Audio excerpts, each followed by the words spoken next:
En una solitaria autopista en el norte de New Hampshire, una pareja informa que se encuentra algo que quizá no es de este planeta. Betty y Barney Hill creen que están siendo seguidos en la Ruta 3 por lo que parece es una estrella en movimiento. Detienen el auto y se dan cuenta de que en realidad la luz es una nave en forma de disco. A las 10:50 de la noche, todo se vuelve negro repentinamente. En ese momento, los Hill creyeron haber sido abducidos. El caso de Betty y Barney Hill desencadenó una nueva variedad de interés en las abducciones realizadas por extraterrestres. He visto varios ovnis y he estado experimentando. ¿Por qué un chico de pueblo comienza a hablar sobre su experiencia de abducción, a menos que realmente crea que le ocurrió? La gente estaba siendo obligada a subir a las naves extraterrestres. La mancha tiene algo que ver con la abducción. Estaban relacionadas biológicamente. Equipados con nuevas pistas y evidencia física nunca antes vista, el equipo examina el fenómeno de la abducción hecha por extraterrestres. Este es el caso clave con la mejor evidencia en todos los escenarios de abducción. Y vean en exclusiva una cirugía para quitar un implante que supuestamente fue colocado por extraterrestres. No tengo ninguna razón para que eso esté allí. El cual es objeto de un exhaustivo análisis en el laboratorio. Detectamos una frecuencia de radio. El objeto se está moviendo por su cuenta. Es atemorizante. ¿Serán un fenómeno psicológico las abducciones? Me gustaría pensar que fue abducido, pero quizá todo esto sea una gran farsa.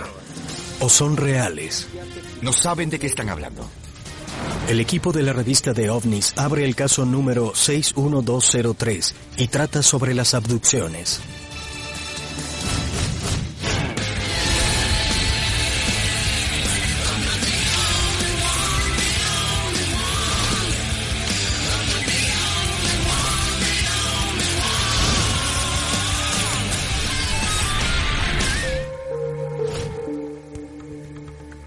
¿Por qué la gente piensa en esa imagen cuando oyen la palabra alienígena?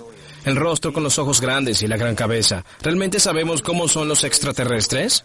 Fue una idealización de la imagen que Betty y Barney Hill contaron por primera vez cuando dibujaron la imagen luego de su abducción en 1961 en New Hampshire. Y eso comenzó toda la historia en Estados Unidos de América. Cuando observas la década de 1950, la edad dorada del contacto con los ovnis, se llamaban contactados, pero con el caso de Betty y Barney Hill, los contactados se convirtieron en abducidos. El 19 de septiembre de 1961, Betty y Barney Hill regresan de unas vacaciones en Canadá. Están conduciendo por la Ruta 3, cerca de Franconia Notch, New Hampshire. Seguí conduciendo por muchas horas. Como ellos cuentan, cerca de la medianoche, una estrella extraordinariamente brillante les llama la atención. Al principio, los Hill estaban desconcertados. Vi cómo se movía hacia la parte trasera del automóvil. Y luego estaban aterrados. Está allí, justo sobre nosotros, Betty. Míralo. Se dan cuenta de que parece que la luz que está en el cielo los está siguiendo. Me estaba apresurando para escapar de allí. Lo que al principio creían era una estrella brillante se convierte ante los ojos de Barney en una nave de unos 24 metros con una doble hilera de ventanas que sobrevolaba sobre ellos. Y di una vuelta. El disco que parecía seguirlos volaba directamente sobre el automóvil. Y no sé por qué tuve que dar esa vuelta. Estaba perdido. Y de pronto, lo próximo que recuerdan los Hill es que continúan conduciendo hacia el sur en la Ruta 3. Para su sorpresa, de algún modo estuvieron perdidos durante algunas horas. Aunque conscientemente recordaban aspectos de todo el incidente, no recordaban qué había pasado mientras desaparecieron. Es decir, entre el momento en que vieron la nave espacial y el momento en que estaban en su auto conduciendo hacia su casa. Como será narrado luego en el muy vendido libro Interrupted Journey, que presentó el caso de los Hill al mundo, en estado de hipnosis, tanto Bill como Betty supuestamente recordaron la lucha contra los pequeños seres o humanoides. Aseveran que los alienígenas aparecieron para observar a los Hill como especies de laboratorio. Uno de los aspectos más importantes del caso de los Hill es que ellos sostienen que su abducción dejó rastros de evidencia física. Si pudieran ir a New Hampshire, podríamos reabrir el caso, y si obtuvieran alguna evidencia, sé en cuáles laboratorios vamos a analizarlo. Hagan sus asignaciones correspondientes, empaquemos y salgamos para New Hampshire.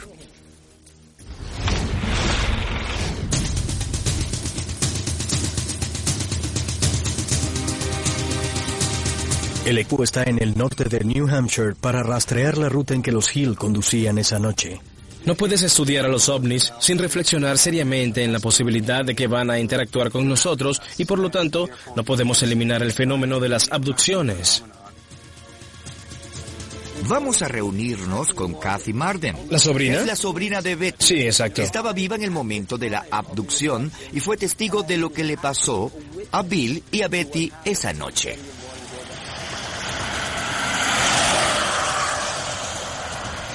Kathy Marden tenía 13 años la primera vez que se enteró de la abducción de los Hill.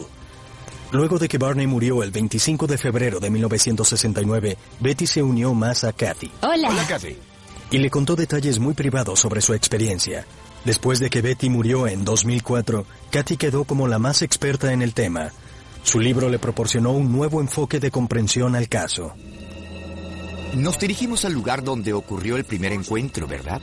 Es correcto. El primer lugar donde Betty y Barney detuvieron el auto y sacaron los binoculares para ver la nave.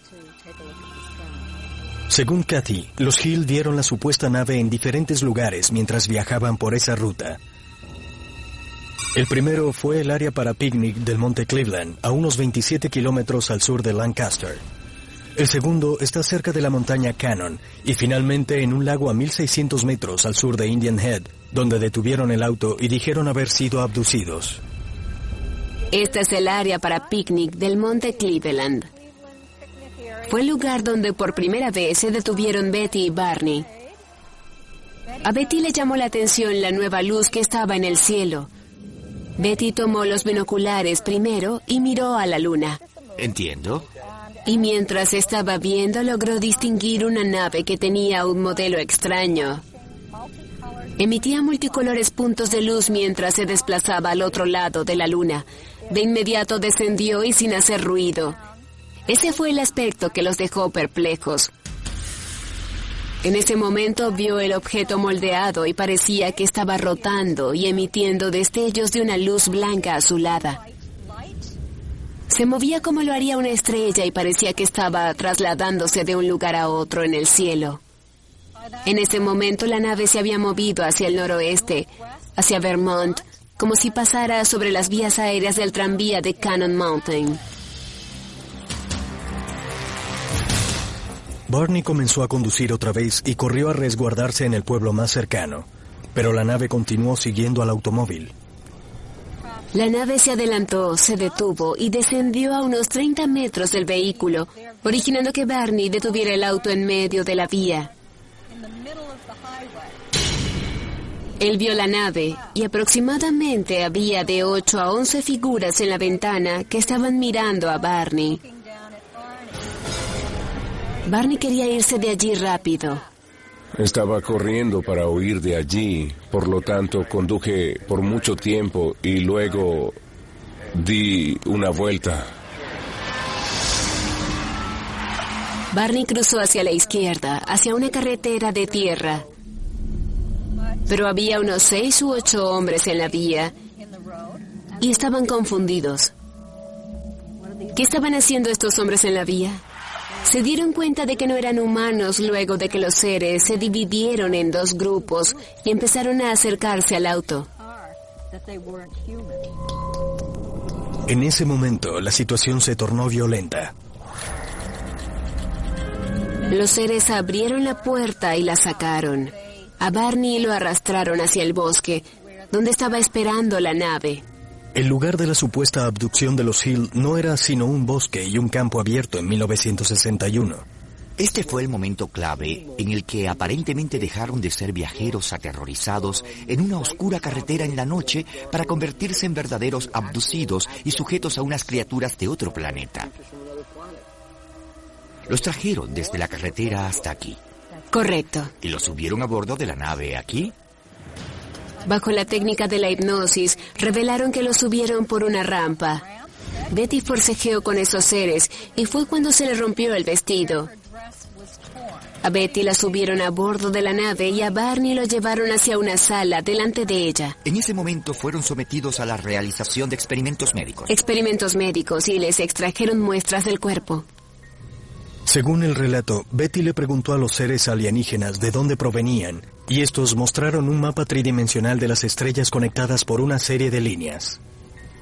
De modo increíble, durante una sesión de hipnosis realizada 6 meses más tarde, Betty pudo recrear el mapa con exactitud. Después de que terminaron de realizar los experimentos, los Hill afirman que fueron llevados al auto nuevamente. Barney fue llevado hasta el vehículo y Betty fue escoltada por el líder hasta el auto. Y vieron cuando la nave se fue. Yo no sabía cuánto habían recordado sin la ayuda de un psiquiatra, por medio de la regresión o de la hipnosis. A primeras horas de la mañana después del incidente, el 20 de septiembre de 1961, los Hill regresaron a su casa. Sabían que algo les había pasado, pero no podían dar explicaciones sobre las 2 horas en que desaparecieron. Ese día más tarde, Betty notó algo inusual en el vestido que había usado la noche anterior. Un desconocido polvo rosado recubría el vestido. Aunque no recordaba haber sido abducida ni haber tenido contacto con un polvo rosado, algo la obligó a colgar el vestido en el armario sin lavarlo. En 1961, ninguno se molestó en hacer una prueba de algún tipo a la evidencia. Nadie observó el vestido de Betty en 1961, un vestido al que se le rompió la cremallera. En este caso, a diferencia de otros de abducción, realmente posee evidencia física que podemos analizar. Demostrará de manera concluyente el análisis del misterioso polvo rosado que recubría el vestido de Betty que los Hill fueron abducidos por una nave extraterrestre. Este es el caso clave y primordial, con la mejor evidencia de los escenarios relacionados con abducciones. El equipo analiza una muestra de 10 por 5 centímetros del vestido para ver si hay rastros del polvo rosado. ¿Escépticos no saben de qué están hablando? La abducción de los Hill entró en la cultura popular por primera vez gracias al libro de 1966, Interrupted Journey. El libro tuvo un gran éxito cuando la revista Look hizo una serie de la historia que salió en el ejemplar del 4 de octubre y en el del 18 de octubre de ese mismo año. Mientras comenzó a bajar parecía muy impersonal y de repente me sentí como un pequeño insecto que esperaba ser arrancado a la fuerza, como si fuera un espécimen. Fue una sensación espantosa. En 1975, el libro fue convertido en la película para televisión llamada The UFO Incident, con James Earl Jones. Coming closer. It is not. It is not coming closer. Just way up there. Betty, what are you trying to make me believe? ¿Cuáles son los criterios para la abducción hecha por un extraterrestre? Según la gente que estudia este fenómeno, el abducido tiene que ser llevado en contra de su voluntad. En segundo lugar, los alienígenas tienen que transportar al abducido hacia algún lado, generalmente para una nave madre. Finalmente, la persona es llevada al lugar donde la persona experimentó un lapso de tiempo perdido, como Betty y Barney Hill. Para mí el problema es que oyes que varias personas dicen haber sido secuestradas y los medios tienden a registrar todas esas anécdotas y luego las publican. De este modo se propaga el mito de cómo son los pequeños hombrecitos verdes y los platillos. La gente lo lee y luego de que tienen sus experiencias, tienden a arreglarlo tomando en cuenta lo que han leído. Después surge un círculo vicioso que propaga el mito. Aunque se han denunciado muchos casos de abducciones, la gran mayoría se han considerado falsos y se han rechazado. Sin embargo, hasta la actualidad, el caso de Betty y Barney Hill sigue siendo un misterio abierto. Según el equipo, hay algo diferente sobre este caso, la verdadera evidencia física que quedó. Hubo partes de la cajuela del vehículo que quedaron bastante pulidas. Había varios puntos brillantes en la cajuela del auto. Del tamaño de $1 de plata. Por fortuna también teníamos un vecino que era físico y le recomendó a Betty que colocara una brújula alrededor del automóvil para ver qué hacía la aguja de la brújula. Cuando se le acerca la brújula a los puntos brillantes, la aguja no deja de dar vueltas.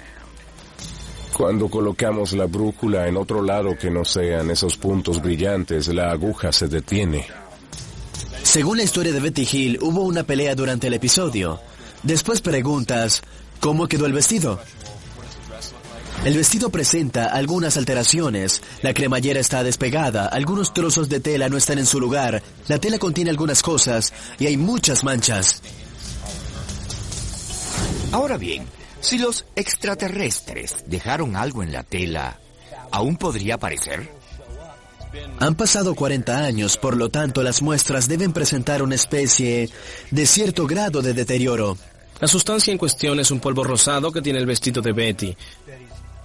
¿Qué podrá ser? ¿Una sustancia excretada por los alienígenas o es algo de la nave con lo que Betty se frotó? Podrían ser proteínas o enzimas. ¿Y cómo sabrás si algo es de un extraterrestre o no? Estamos buscando anomalías. La sobrina de Betty Hill aceptó darle al equipo 2 muestras del vestido para realizarle pruebas, una muestra control y otra contaminada. El Dr. Ted Ackworth le lleva el vestido a Phyllis Budinger, una analista química bastante respetada que tiene décadas de experiencia con British Petroleum. Phyllis analiza el vestido buscando algún rastro del misterioso polvo rosado y cualquier otra anomalía en la tela. ¿Qué tenemos aquí? Un trozo de la manga izquierda del vestido de Betty y esta es la muestra control que conserva el color original del vestido. ¿La hipótesis es que la mancha tiene algo que ver con el fenómeno de la abducción? Exacto. El material del vestido estaba manchado. Hay muy poco de este material en la muestra control, por lo que esto me indica que lo que está allí proviene de una fuente extra que no tenía nada que ver con Betty. ¿Es posible que tenga un poco de material residual? Es posible. Primero lo vio con un microscopio para tener una imagen ampliada. Vas a ver que en comparación con la muestra control, el área manchada tiene un tejido menos ordenado y hay más espacio entre las hileras tejidas. Veo un espacio más grande entre las hileras tejidas de la muestra contaminada. Correcto. Si lo ves más de cerca, ha sido desordenado. A través del análisis microscópico, Phyllis ha detectado una tensión y un desarreglo inusual en la tela del vestido de Betty. La tela está mecánicamente desarreglada si se compara con la muestra control. Todo lo que veo es consistente con la explicación de que hubo un forcejeo entre la persona que usaba el vestido y otra persona. ¿Podría relacionarse la evidencia de la aseveración de Betty Hill con que en su intento de escapar hubo un forcejeo con los supuestos abductores? Vamos a realizarle el análisis espectroscópico. También me pareció muy interesante. Los rayos infrarrojos constituyen una técnica muy poderosa. Es usada para identificar la estructura molecular. Los espectros infrarrojos de una molécula son únicos. En el análisis espectroscópico, un rayo de luz infrarroja cae sobre cada molécula y produce una longitud de onda única que actúa como una huella química. Para obtener una identificación exacta de lo que contiene el vestido, Phyllis extrae algunos del residuo desconocido de la muestra. Y estos son los resultados, y lo que hace es que aumenta las bandas. Hay al menos 2 tipos de contaminantes en la tela. Uno es un material basado en una proteína y el otro es un material graso. Los dos son comunes, los hallas en cualquier lado. Por lo tanto, el vestido está contaminado y los agentes contaminantes son comunes. ¿Tenemos una mejor idea de qué fue lo que contaminó la tela? No puedo decir si fueron humanos o no, pero quizá están biológicamente relacionados.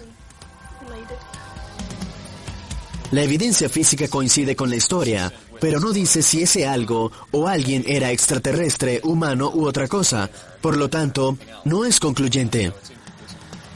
Sin embargo, hay una peculiaridad final en el caso de Betty Barney Hill, una que hasta la actualidad permanece sin explicación. ¿Y el mapa de las estrellas que dibujó Betty Hill? Cuando le hicieron la regresión, Betty dibujó un mapa de estrellas donde estaban los alienígenas en la nave, según lo que ellos le dijeron. A decir verdad, él le mostró a ella un diagrama del espacio del lugar de donde eran. Y Margaret Fitch, 8 años más tarde, demostró que había estrellas en ese sistema Zeta Reticuli, ese sistema de estrella gemela que Betty dijo que existía. El Zeta Reticuli es un sistema de estrellas que giran alrededor de 2 estrellas principales, aproximadamente a una distancia de la Tierra de 39 años. Los astrónomos no hicieron un mapa de ese sistema sino hasta 1972. Mientras que el mapa de Betty de los 60s coincide bastante con el mapa recién hecho del grupo de estrellas, el diagrama de Betty mostró otras 3 estrellas.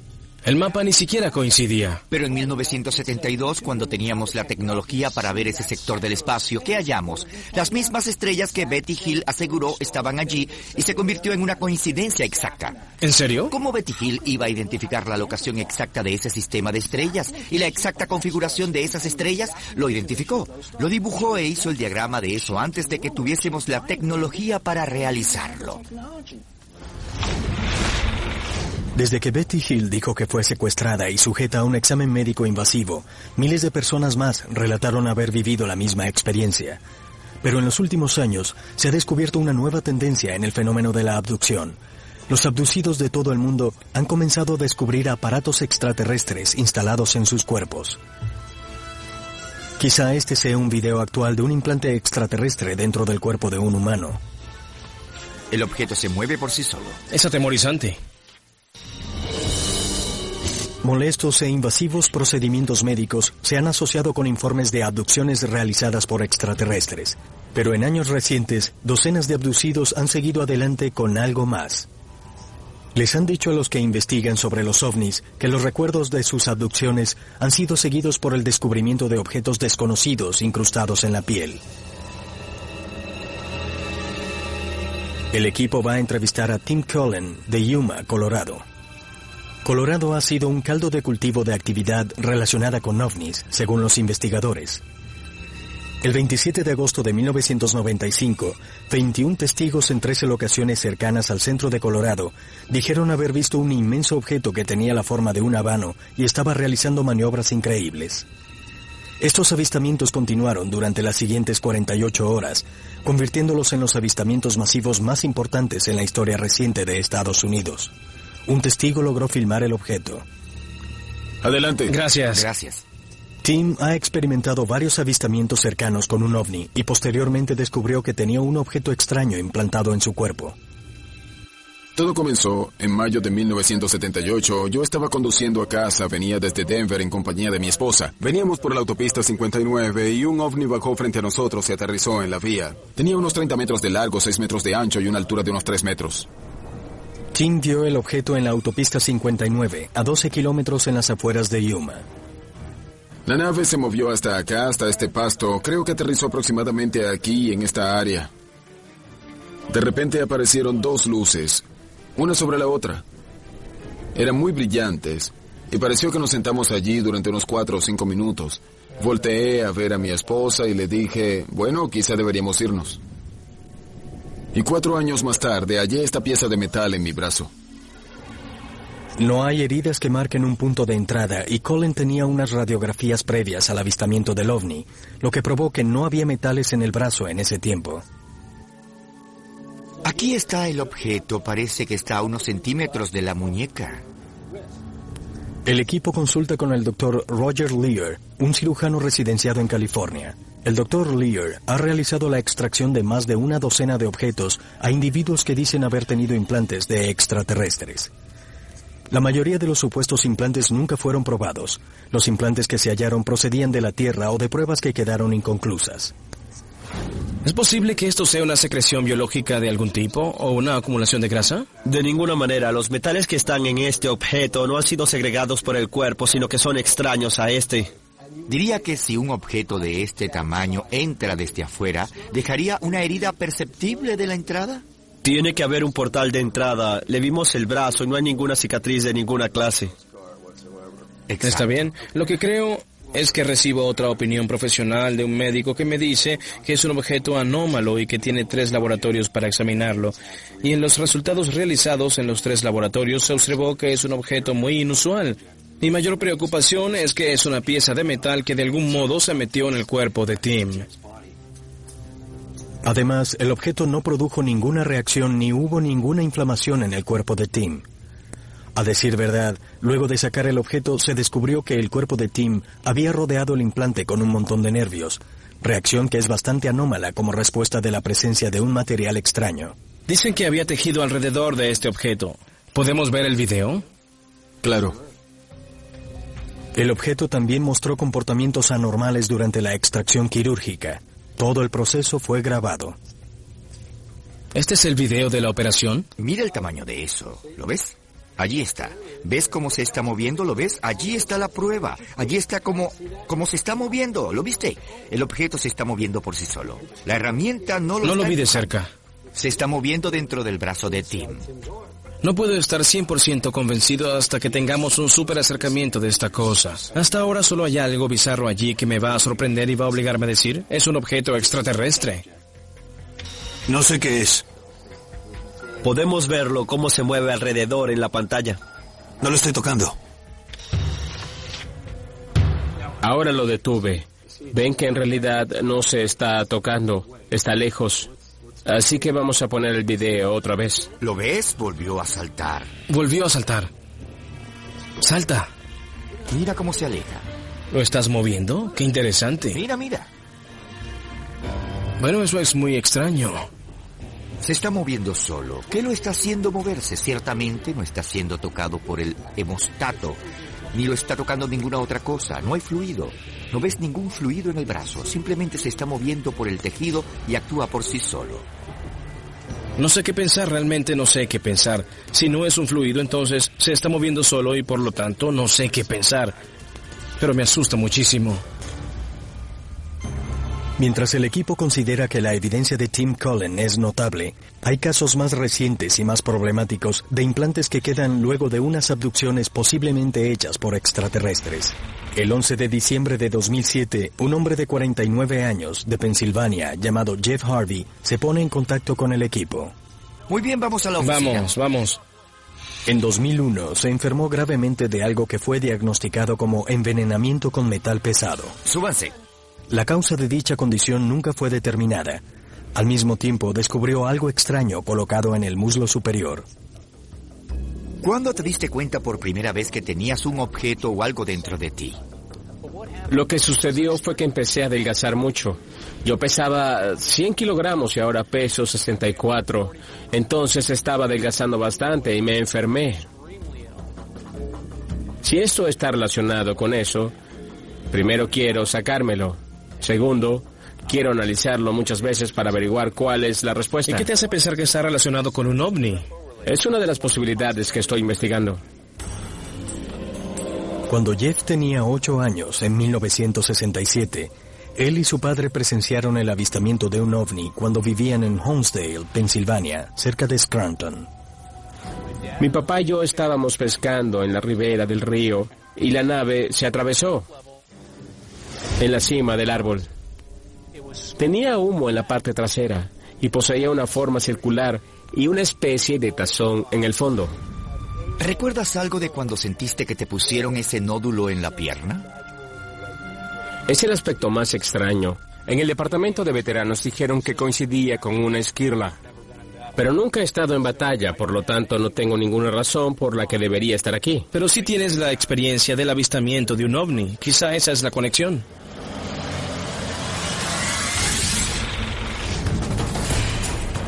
Cuando el equipo retiró quirúrgicamente el implante y lo analizó, para su sorpresa, detectamos una frecuencia de radio.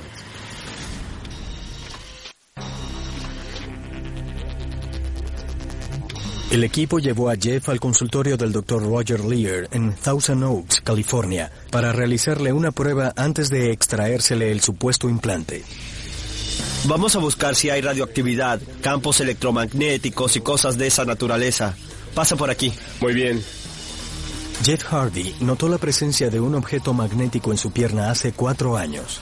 Cuando noté su presencia sentí la curiosidad de saber qué era eso. Por lo tanto, hablé con los médicos del departamento de veteranos y dijeron que era un quiste grasoso, que no me preocupara por eso. Luego, por alguna razón, un día me pregunté si se trataba de un metal y le metí un imán. Lo puse por fuera de la piel y entonces me dije, ningún quiste grasoso es magnético. Jeff, ven para acá. Solo luego de que el objeto haya sido extraído quirúrgicamente, el equipo puede determinar de modo científico qué es el objeto y cuál es su origen. Este es el hueso principal y aquí está tu objeto. El objeto desconocido parece una bola pequeña. Es un poco más grande que una bala de metal. Está metido de 3 a 4 milímetros debajo de la piel de la parte superior del muslo de Jeff. Con respecto al tamaño, es algo muy similar a lo que hemos visto antes. Jeff dice que no tiene idea de cómo entró el objeto en su pierna. No recuerda ningún incidente que hiciera que ese metal se metiera en su cuerpo. No hay ninguna cicatriz cerca del implante. ¿De los que usted ha extraído, alguno ha estado tan cerca de la piel como este? No, generalmente están más cerca del hueso. Al principio podría estar más profundo y luego se va acercando a la superficie.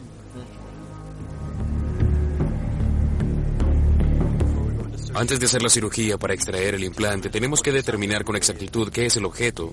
Tenemos que hacer una serie de pruebas de magnetismo y frecuencia de radio. Es un imán de 113 kilogramos con el que creamos una gran fuerza magnética aquí. Si el objeto reacciona al campo magnético, debería acercarlo más hacia la piel. ¿Es justo este lugar de aquí? Justo aquí. Justo aquí. Sí, sobresale un poco. ¿Viste la piel? Sí, la estoy viendo. Está hablando una pequeña área circular. Sí, así es. ¿A qué altura dirías que se está subiendo? Son como 3 milímetros. ¿Como 3 milímetros? Vamos a hacer la prueba para ver si hay radioactividad, campos electromagnéticos y luego frecuencias de radio. Antes de extraer definitivamente el implante, tenemos que ver si ocurre algo que pueda detectarse. Sabemos que es magnético, quizás se debe a la radioactividad o a señales de radio. Tenemos que determinar si es una pieza de metal o si es algo de mayor propósito. Este instrumento es llamado el magnetómetro y es para detectar campos electromagnéticos. Vamos a ver qué pasa. Muy bien. Ese ruido es un campo electromagnético muy fuerte. Estoy obteniendo una lectura de 10 miligauss, que es algo extremadamente fuerte. Es bastante inusual que un pequeño pedazo de metal emita un campo tan fuerte, a menos que esté conectado con una fuente de energía. No sentía tanta curiosidad hasta ahora cuando obtuvo la lectura. El próximo instrumento que vamos a usar es un detector de frecuencia de radio. Tenemos 2 campos de acción posible que podemos cambiar.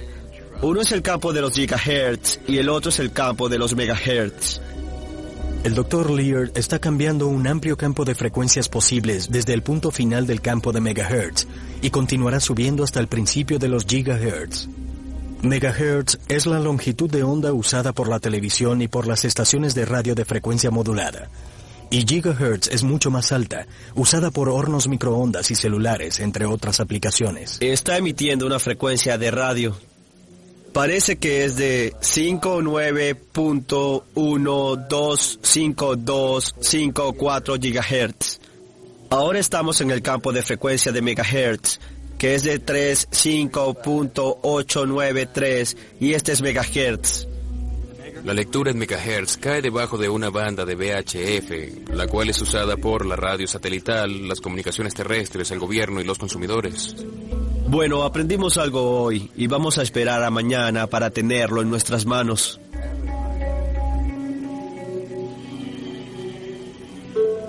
La evidencia que pudimos probar fue muy interesante. Obtuvimos una lectura de 10 miligauss y una frecuencia de radio de 35 MHz y 59 GHz.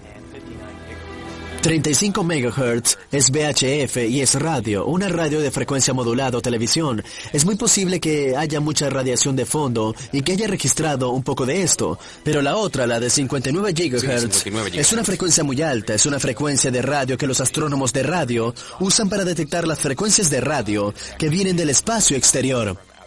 ¿Por qué un objeto que está debajo de la piel de alguien genera ese tipo de frecuencia? Uno, porque es la cosa que está enviando una señal a una frecuencia que viaja muy lejos. 2, porque sea una especie de rastreador de naves, animales o personas. En relación con la magnitud, estas lecturas no son particularmente muy fuertes, por lo que podría ser parte del medio ambiente en el espacio donde tomaste esas lecturas. No puede concluirse nada hasta que podamos sacar el implante y hagamos otras pruebas más adelante. Jeff, ya llegamos a la suite quirúrgica. Los sistemas y la suite ya están listos y me siento muy ansioso por ver lo que sacamos. Antes de la operación, el equipo médico le extrae sangre a Jeff para que el objeto pueda guardarse en el mismo fluido en que una vez estuvo inmerso. Bien, ¿estás listo? Bien, gracias. En la primera parte tendré que apoyarme un poco porque tengo que hallar a este objeto. El doctor John Matriciano, un cirujano general que trabaja en Thousand Oaks, California, está realizando la operación. Listo, ya lo tenemos, finalmente.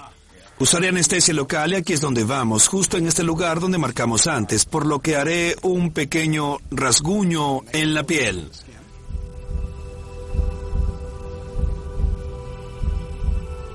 No puedo sentirlo, por lo que tengo que confiar en esta radiografía. Retrocederé un poco. Creo que vamos a comenzar a ver algo aquí, ¿entendido? Esto parece un punto negro. Voy a asegurarme de que estemos en el mismo lugar. Voy a agarrarlo si puedo. Parece que estás en eso. Parece que estamos en eso. Lo estás sosteniendo fuerte, intenta no romperlo. No, es resbaladizo. Lo tengo aquí, ¿lo ven? Sí, definitivamente sólido. El doctor Matriciano está sorprendido de descubrir que el tejido de Jeff se ha sujetado al objeto. Parece que está encapsulado en material orgánico que estaba sujeto al cuerpo de Jeff, así que hubo que alarlo para sacarlo de allí. Bueno, lo tengo. Espera un momento. Está listo. El tamaño del objeto era increíble. Apareció más plano y redondo. Estaba realmente sorprendido de que algo de ese tamaño estuviese generando una señal hacia el exterior de mi cuerpo. Es algo increíble. Está en suero. Sí, Allí está bien. Siento curiosidad por ver qué pasa ahora que está afuera, por ver los cambios. El primer paso será llevarlo al laboratorio para realizarle las pruebas.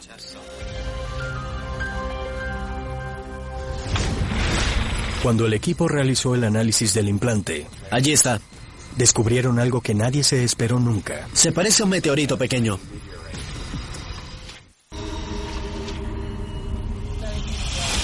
Luego de extraerse exitosamente un supuesto implante colocado por extraterrestres de la pierna de Jeff Harvey, el equipo realiza pruebas para determinar si aún emite una frecuencia de radio inusual como antes.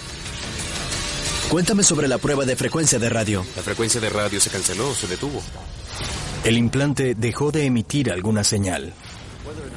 Ya sea porque haya sido apagado, se le haya ordenado que no funcionara más o porque haya sido puesto a tierra, las frecuencias de este tipo de objeto tienen muchas implicaciones, más que las que se ven a primera vista. Traje la muestra de la que discutimos. ¿Quieres mostrarnos dónde está el microscopio óptico? Claro. El próximo paso es analizar el objeto. ¿Es algo que puede identificarse o simplemente es un objeto anómalo?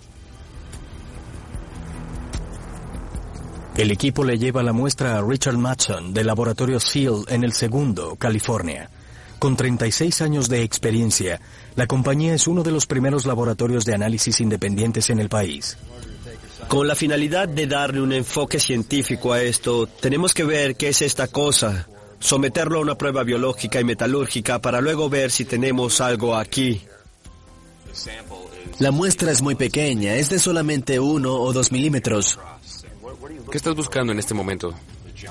La geometría, la forma, el color, los rasgos de la superficie, la textura de la superficie, es un buen punto de partida.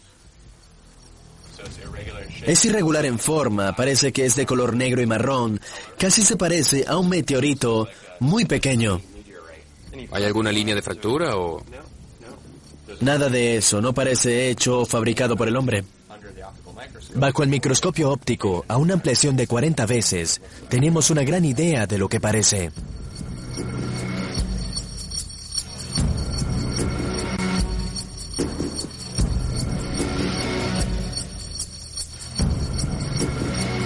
El objeto tiene dos áreas distintas, una capa interna ligera y una cáscara externa oscura. Veo la superficie externa y parece que se ha ennegrecido o carbonizado, por así decirlo. Podrías estar viendo una oxidación. Sí, una oxidación. Pero una observación más cercana muestra una tercera área, una inusual protuberancia en el objeto. Parece ser algo que se ha secado y se ha convertido en gel. A eso lo llamamos la aleta porque parece una aleta que sale de un lado. Siento mucha curiosidad por saber de qué está hecha. Este es un microscopio de electrón. Aquí tenemos la fuente de electrones. Dispara los electrones verticalmente hacia la muestra. Podemos escanear la muestra en X, en Y. Podemos hacer una difracción de la radiografía, lo que va a darnos la información sobre los elementos que están en la muestra. Es un bonito equipo. Sí, así es. Allí está. ¿Podemos quitar los rayos X de este material que se parece a una aleta? Claro. Creo que lo que vemos aquí no es un material que sale de la muestra, sino que es algo que está sujeto a la misma. Los espectra del material son orgánicos, por lo que, por alguna razón, tenemos una parte del cuerpo humano que está sujeto con la superficie exterior de la muestra. Así que esto es realmente interesante porque el cuerpo humano tiene dos tipos de reacciones a un objeto extraño. Una fue el caso más extremo, donde lo envolvía en pus y lo sacaba. Y la segunda fue donde iba a encerrar el cuerpo extraño y se le hubiese inflamado levemente. Parece que un material del cuerpo humano se ha sujetado a la muestra, y de esta manera no se parece a los casos que el Dr. Laird describió. Generalmente lo rechazaría, pero en este caso realmente lo está abrazando. Está sujeto a eso. Parece que está sujeto a la muestra de una manera inusual. Para mí no. El equipo continúa analizando el objeto para ver si hay otras anomalías. Ya estamos viendo cuáles son los elementos que se encuentran en este extremo. Yo veo hierro, oxígeno y carbono. Y luego... azufre. Como puedes ver, el nivel más alto es el carbono. Pensó que el carbono y el oxígeno eran los contaminantes. Todos se hallan en los fluidos corporales, por ejemplo. Pero si quitas eso nos queda el hierro, por lo que parece que probablemente es hierro. Hemos visto una tercera parte de la muestra, donde pensamos que tenía una coloración negra. Esos son nuestros niveles más altos. Vaya. Nos elevamos de modo muy parecido. El fósforo, hay más fósforo en el área. No veo nada muy inusual. Básicamente tenemos una pieza pequeña, de 1 o 2 milímetros de diámetro, hecha de hierro. De hecho, es médicamente posible que los objetos extraños migren dentro del cuerpo y emerjan en lugares distantes del punto por donde entraron, algunas veces años más tarde. Mi trabajo como científico es observar la información y ver si hay algo inusual, y en este caso realmente aún no hay nada inusual que nos sorprenda. Mi labor es arruinarles la fiesta, y lamento que quizá tenga que volver a hacerlo. Ted cree que este implante es un perdigón de hierro y que su aparición es un hecho totalmente normal. Podríamos debatir sobre el caso durante toda la noche y durante toda la vida, si quieren, pero la realidad es que hubo un suceso traumático en su vida. Lo llevaste al laboratorio, hiciste unas pruebas y hallamos que al menos una prueba es muy pero muy extraña, que en realidad era tejido humano y que una proteína estaba saliendo a partir de una fractura en el mismo objeto. Sé que estaba muy emocionado por tener la oportunidad de extraer quirúrgicamente lo que pensamos podría ser una especie de objeto extraño o un implante alienígena. En lo que a mí respecta, luego de nuestras pruebas científicas, parece que simplemente es un pequeño fragmento de un hierro oxidado. ¿Y qué hay del tejido que salía del metal? No tenemos la tecnología aquí en la Tierra, por lo tanto yo diría que sí está por encima de nuestra tecnología, así que es muy posible que sea alienígena. Hemos tomado la tecnología y la hemos aplicado a la ovnilogía. Pocas veces eso se hace en este campo. Un desacreditador siempre te va a decir que no hemos probado la existencia de un ovni, ya que debes mostrar al ovni en la mesa para que sea verdad. Pero por otro lado, el ovnilogista va a decir que no hemos probado que no sea un ovni y que le mostremos algo que indique que es cualquier cosa menos un ovni. ¿Y saben algo? No hemos hallado nada para demostrar que hay una presencia extraterrestre que nos afecte en el planeta Tierra. Lo que comenzó en una solitaria autopista de New Hampshire en 1961, una pareja que supuestamente fue perseguida y abducida por alienígenas, continúa hasta la actualidad. Cientos de nuevas historias de abducción alienígena se denuncian todos los años, pero las historias completas de lo que suceda en estas abducciones quizá nunca se conozca por completo. ¿Realmente estamos siendo observados por seres que no son de este mundo? ¿Es posible que otros seres dejen evidencia de sus visitas a nuestro planeta? ¿O estas extrañas historias no vienen de las oscuridades del espacio exterior, sino de los rincones oscuros de nuestra imaginación?